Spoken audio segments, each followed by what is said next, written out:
Assalamualaikum warahmatullahi wabarakatuh.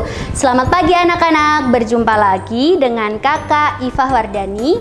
Hari ini kita akan belajar bersama pembelajaran kelas 5, tema 3, subtema 1, mata pelajaran ilmu pengetahuan alam atau IPA dengan judul Sistem Pencernaan. Nah, sebelumnya kakak pengen tanya dulu kepada adik-adik semua. Menurut kalian, sarapan itu penting tidak sih? Ya, sangat-sangat penting. Nah, sarapan sebaiknya kita laksanakan sebelum jam 9 pagi ya. Kenapa sih kita harus sarapan?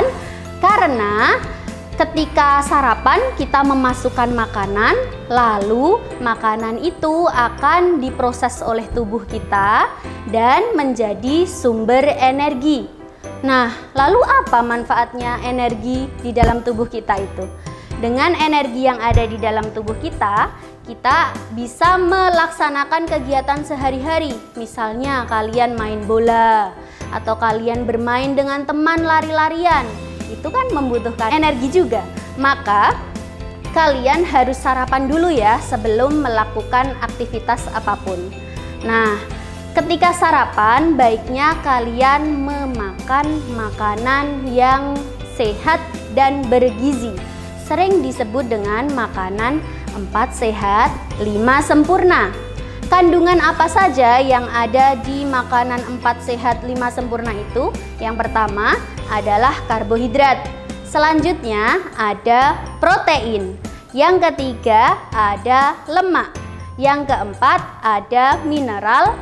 Dan yang kelima ada fosfor. Tapi di antara beberapa kandungan itu harus kita konsumsi secara seimbang ya. Jangan kebanyakan makan yang mengandung karbohidrat saja, atau mengandung lemak saja secara berlebihan, atau makan makanan yang mengandung vitamin saja.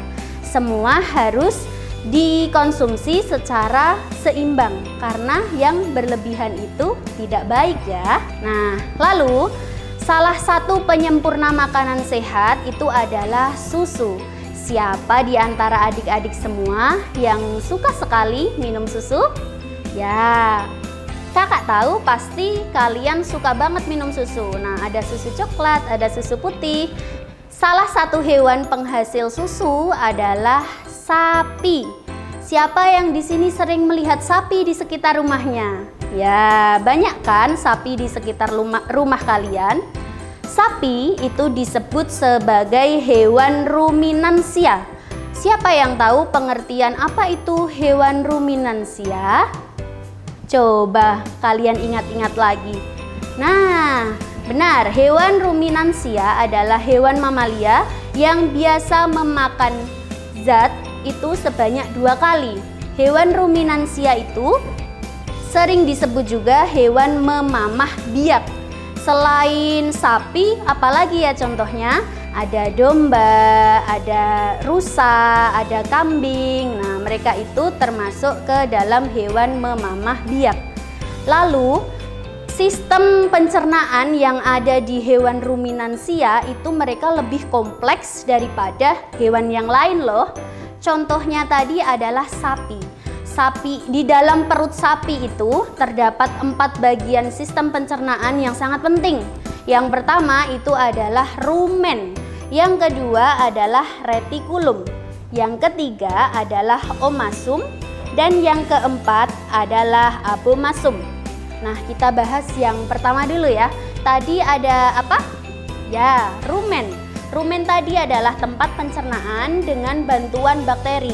Jadi makanan yang dimakan sapi tadi, rumput, daun-daunan diproses di rumen dengan bantuan bakteri. Lalu selanjutnya ada di retikulum. Nah, di retikulum itu makanan yang dimakan oleh sapi tadi mulai disaring. Nah, selanjutnya ada di omasum. Di dalam omasumnya sapi itu makanan dicerna dengan bantuan enzim. Yang terakhir ada abomasum. Nah, di dalam abomasum itu yang dinamakan lambungnya sapi. Nah, di situ makanan dicerna dengan bantuan enzim pepsin. Begitu ya anak-anak. Nah, sama halnya dengan hewan. Manusia juga memiliki sistem pencernaan, tapi berbeda ya sistem pencernaan manusia dengan hewan. Nah, yang pasti lambungnya hewan itu, lambungnya sapi tadi lebih besar dari lambungnya manusia ya. Nah, kalian kan setiap hari makan. Setiap hari makan bisa 1 kali, 2 kali, atau 3 kali. Karena salah satu ciri makhluk hidup adalah membutuhkan makanan. Nah, lalu bagaimana prosesnya? Makanan masuk, terus diolah, lalu menjadi kotoran. Nah, adik-adik, sekarang kakak akan sedikit menjelaskan kepada kalian apa saja sih sistem pencernaan manusia itu. Yang pertama ada mulut, yang kedua ada kerongkongan, yang ketiga ada lambung, yang keempat ada usus halus, yang kelima adalah usus besar, dan yang terakhir adalah anus. Nah, bagaimana prosesnya dari makanan yang kita konsumsi, kita masukkan lalu diolah dan menjadi kotoran? Yang pertama, makanan misalnya buah, kalian makan semangka. Nah, buah semangka masuk ke dalam mulut kita lalu dikunyah oleh gigi.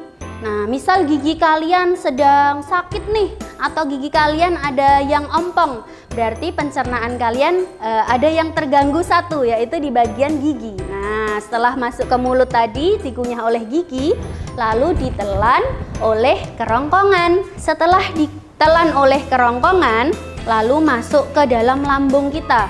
Di situ makanan akan diproses dari yang bentuk kompleks menjadi bentuk yang sederhana.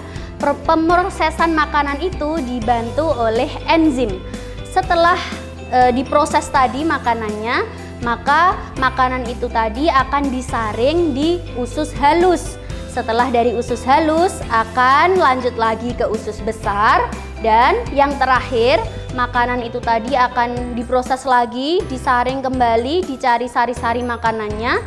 Lalu sari makanan yang tidak diperlukan oleh tubuh kita akan dikeluarkan lewat anus, atau biasa kita sebut dengan buang air besar. Nah, makanya anak-anak, kalau kalian sedang kebelet buang air besar, maka hendaknya kalian menuju kamar mandi, tidak usah ditahan-tahan ya, karena nanti akan mengganggu proses pencernaan yang ada di tubuh kalian. Begitu ya anak-anak. Nah, tadi sambil kita review sebentar, kakak sudah menjelaskan tentang sistem pencernaan pada hewan, lalu sistem pencernaan pada manusia. Kakak juga sudah menjelaskan tentang pentingnya sarapan, pentingnya mengonsumsi makanan yang sehat. Tadi kalian sudah tahu contoh makanan sehat ada apa saja? Sayur, buah, ikan, susu, nasi, telur, dan masih banyak lagi. Nah, kakak ingatkan ya, konsumsilah makanan secara seimbang. Jangan berlebihan dalam mengkonsumsi karbohidrat atau lemak atau vitamin saja ya. Semuanya harus seimbang, karena yang berlebihan itu tidak baik. Begitu ya adik-adik semua. Semoga penjelasan kakak pada hari ini bermanfaat bagi adik-adik semua. Nah, adik-adik, setelah tadi menyaksikan video dari kakak, sekarang kakak akan menyebutkan 2 tugas untuk kalian. Yang pertama, sebutkan contoh-contoh makanan sehat yang kalian ketahui. Sebutkan sebanyak 5 saja ya. Yang kedua, sebutkan bagian sistem pencernaan manusia lengkap dengan fungsinya. Nah, selamat mengerjakan anak-anak, semoga sukses selalu. Nah, sampai jumpa di video kakak selanjutnya. Tetap jaga kesehatan di rumah ya. Terima kasih. Wassalamualaikum warahmatullahi wabarakatuh.